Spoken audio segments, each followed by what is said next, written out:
Good morning, HoustonFloorDaily.net, and I'm Kemp Harr. This morning my guest is Michael Martin, the CEO of the NWFA, the National Wood Flooring Association. Michael, how you doing? I'm good. How are you, Kemp? Happy New Year. Same to you. Good to talk to you. I wanted to check in with you on a couple of things. You've got some news around your trade show. Sounds like you are going to have a real, a physical, a face-to-face event. That's good news. We'll get to that in just a minute. Before we get to that, you're charged with keeping an eye on the hardwood flooring business. Tell us what's going on there. Well, the numbers that I've seen so far in 2021 for how things ended up in 20 indicate that wood was strong in 20, maybe increased about 2%. So, 2020 finished pretty strong for a year that started out very iffy, and especially with all of the market share issues with the lookalike products and that sort of thing. So I think given the fact that there is so much pressure there, that to see an increase on hardwood is great.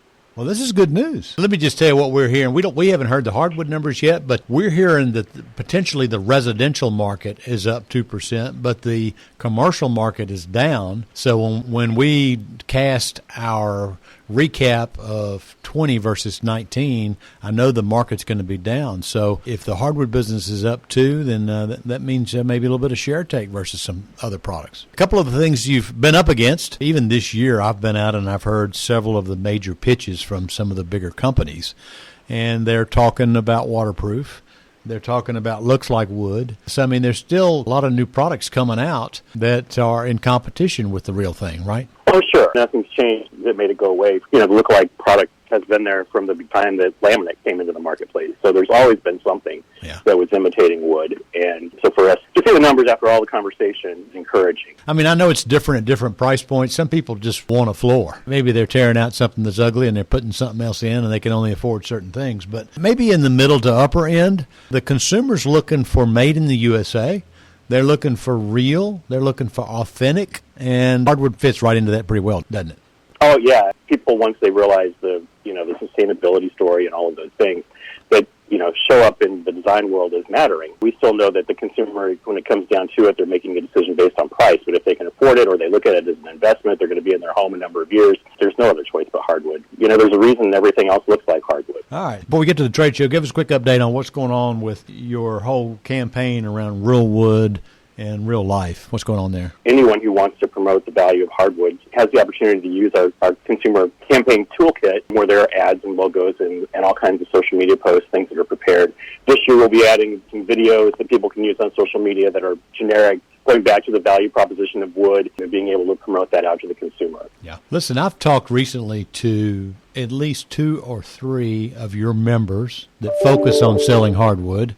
And I asked them how business is doing, and they've told me that they've got a backlog, that they just can't get enough. That's an issue out there, isn't it? Absolutely. The supply chain is a mess, to be honest. And, when we have weather like this, I know, that's not always an impact, but right now, the snow that's dropped across most of the country, getting logs out of the forest a little harder. And I think everybody's really feeling the pinch of wanting to, see the supply go up and the lead times go down. Mm-hmm. Well, there's a silver lining to all that. If you can't get enough, that means your sales are far exceeding your projections. I think looking forward, it's hard to know what the right thing to do is. Do you want to overbuy on some key items so that you have it in inventory, or we don't know where the economy ends, and we think we know when COVID is going to be over and what the economy could look like after that, but we really don't know yet. So it's hard to make those decisions, I think, for any distributor or retailer or contractor that carries materials, because you just don't know when you're going to get to the end of the business boom. All right, let's move to this trade show news. Let's talk about what's going to happen in Orlando in July. Sure. As you know, we were scheduled to be in Baltimore in April, and the convention center there is currently operating as a hospital overflow for COVID. They don't believe that they'll be open. They're still going to have a 10-person limit in April. And we've been looking at alternative plans ever since last year's show was canceled. We feel like going to Orlando, because the city has a whole plan for hosting safe meetings. They were just in the news this week, and even in the Wall Street Journal, talking about doing business again in Orlando and how well the center has done there. So that's a big positive. We've been watching coverings to see what happened with them. They, like us, are typically an April show, and they made the decision a few months ago to move to Orlando in July. So we've been having some conversations back and forth over those months to say, hey, what would it look like if we were, side by side, and could we co-host, still have our own meetings, but help each other out with some traffic. We assume that coming together will help each other's traffic. Yeah. I think this is big news. This is a physical event. It's going to be in Orlando. It's going to be the 7th, 8th, and 9th of July, and it's going to be 2 different flooring categories that in both instances these shows are owned by the trade associations that are in the business. I knew that Coverings was probably going to have a lighter audience, but you bring another dimension. You give a retailer and a distributor another reason to want to come, and you have an education program. They have an education program. While it won't be your typical NWFA meeting or your typical Coverings meeting, you're going to get some synergies, I believe. From research that we've done in the past, there's a big number of our contractors are installing tile as well as wood. So there's a nice marry up there for the hard services to come together in that way. Now, have you asked those people in the tile business to move that wood look-alike tile to the back of the show? We asked them to leave that in a different city, actually. Okay. Well, this is big news. I want to make sure everybody hears about that. So we're coming to Orlando. Yeah. We'll all be there.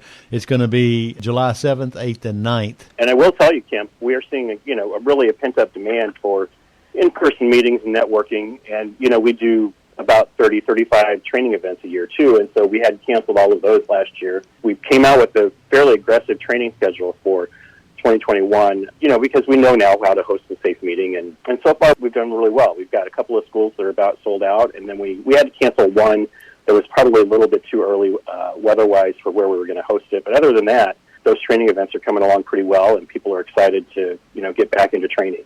That's good to hear. All right. I'm thinking by the time July comes around, most of us are going to be vaccinated, and we're going to be looking forward to getting together. Oh, I sure hope so. It's hard when you aren't able to get everybody together. We've had to do a lot of digital programming, and, we did our expo on a digital format last year, and then we did another fall meeting that was digital. But it's really just not the same. And you can go into a chat room, but you can't really have private conversations that are the same as far as really how you do business. All right, Michael, it's good to catch up with you. Thanks for sharing this news with our listeners. Again, we're talking to Michael Martin, the CEO of the NWFA, and you've been listening to Kemp Harr and FloorDaily.net.